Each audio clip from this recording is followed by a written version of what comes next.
میاں بیوی بیڈ پر بیٹھے ہوئے ہیں، لڑکی کو میسیجز آ رہے ہیں، اور میاں نے جب پوچھا کہ کس کے میسیج ہیں تو لڑکی نے کوئی عجیب سا جواب دیا، اور اس کے بعد دونوں میں لڑائی شروع ہو گئی۔ السلام علیکم، کیسے ہیں آپ لوگ؟ میں ہوں آپ کے ساتھ عدنان، اور آج جو میں آپ کے ساتھ کہانی شیئر کرنے جا رہا ہوں، اسے سننے کے بعد اپنی رائے ضرور دیجیے گا کہ تیسرا شخص کس طرح سے معاملے کو ہینڈل کر لیتا ہے۔ میاں بیوی بیٹھے ہوئے ہیں، لڑکی کو کچھ میسیجز آ رہے ہیں، رات کا ٹائم ہے، اور ادھر شوہر جو ہے وہ اس سے پوچھتا ہے کہ کس کے میسیجز ہیں۔ شوہر نے جیسے ہی پوچھا تو لڑکی نے آگے روڈ سے بہیو انداز میں کہا کہ آپ کو کیا کسی کے نہیں ہے میسج؟ کوئی میسج نہیں آ رہے۔ اب ان دونوں کے درمیان تکرار شروع ہوئی، اور تکرار کے بعد شوہر جو ہے اس کو غصہ آیا اور اس نے لڑکی کو تھپڑ دے مارے۔ لڑکی وہاں سے اٹھی ہے، غصے میں نکلی ہے اور سیدھی پولیس اسٹیشن پہنچ جاتی ہے۔ پولیس اسٹیشن پہنچی، ایس آئی صاحب کو کہا کہ میرا شوہر جو ہے وہ مجھے مار رہا ہے اور مجھے دھمکا رہا ہے اور مجھے گھر سے نکال دیا ہے۔ کیوں نکال دیا ہے؟ بس ایسے ہی میرے ساتھ بدتمیزی کی ہے۔ اب لڑکی اپنی بات پہ اس طرح سے بتا رہی ہے۔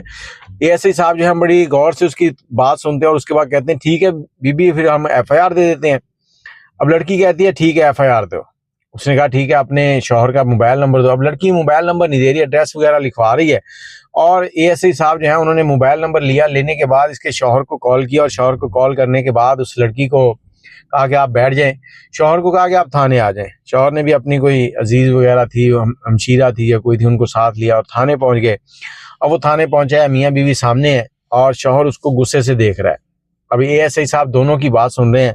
اس کے شوہر نے بتایا کہ اس کو میسیجز آ رہے تھے، اس کا بیہیویئر خراب ہے، اور اس طرح سے یہ بات چیت کر رہی تھی۔ میں نے جب اس کو پوچھا ہے تو اس نے آگے سے مجھے عجیب جواب دیا اور میرے ساتھ بدتمیزی کی، جس سے مجھے غصہ آ گیا، میں نے اس کو مارا ہے۔ اب لڑکی جو ہے اس کا موبائل اے ایس آئی صاحب نے پکڑا ہے، پکڑ کر کہتے جی لاک کھول کے دو۔ لاک کھولا ہے، وہ دیکھنا شروع کیا، اور اے ایس آئی صاحب کہتے ہیں کہ وہ اس طرح کے واہیات میسیجز تھے کہ جو میاں بیوی بھی شاید آپس میں باتیں نہ کرتے ہوں، وہ پڑھتے جا رہے ہیں۔ اور اس کے شوہر کو کہا کہ یہ آپ نے میسیج پڑھ لیں، دیکھ لیں۔ اب اس کو جیسی موبائل اے ایس آئی صاحب نے دکھایا ہے تو وہ کہتا جی مجھے تو پڑھنے نہیں آتے، آپ پڑھ کے سنا دیں۔ اب اے ایس آئی صاحب جو ہے نا وہ سمجھ گئے کہ بیچارہ پڑھا لکھا نہیں ہے، تو انہوں نے میسیج دیکھے، انہوں نے کہا دیکھو یہ کمپنی کے میسیج ہے، اور یہ ویسے ہی آئے ہوں گے، کوئی پیکج وغیرہ ہوتے ہیں کمپنی کے، اس طرح کے آتے رہتے ہیں، اور تم نے خواہ مخواہ بات کا بتنگڑ بنا لیا۔ ادھر لڑکی جو ہے اس کو ایک الگ کمرے میں بھیج دیا، اس کے شوہر کو سمجھایا۔ سمجھانے کے بعد لڑکی کے پاس گئے، لڑکی سے انہوں نے کہا دیکھو میسیج میں نے پڑھ لیے ہیں، جو کام تم کر رہی تھی نا یہ سراسر غلط ہے، اور جو اس نے تمہیں مارا ہے وہ ٹھیک مارا ہے۔ اب تمہیں شرم ہونی چاہیے، جو شخص تم سے اس طرح کی باتیں کر رہا ہے، تمہارا گھر خراب کر رہا ہے، اور تم اس کی وجہ سے اپنے شوہر سے لڑ رہی ہو، وہ شوہر جو صبح نکلتا ہے اور شام کو تمہارے لیے محنت کر کے کما کے لاتا ہے، تمہارے بچوں کے لیے، تمہارے لیے، اور تم شام کو اس کی خدمت کی بجائے یہ میسیج پہ لگی ہوئی ہو، تو خیال کرو بیٹا۔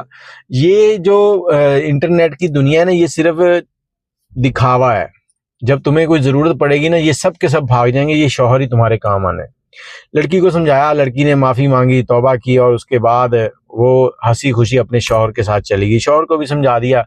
اب اے ایس آئی صاحب کہتے ہیں کہ یار دیکھو یہ آج کل معاشرے کے اندر معاملات چل پڑے ہیں، ہر شخص اسی چکر میں لگا ہوا ہے کہ کچھ نہ کچھ ایسا ہو جائے جس سے انجوائمنٹ چل پڑے۔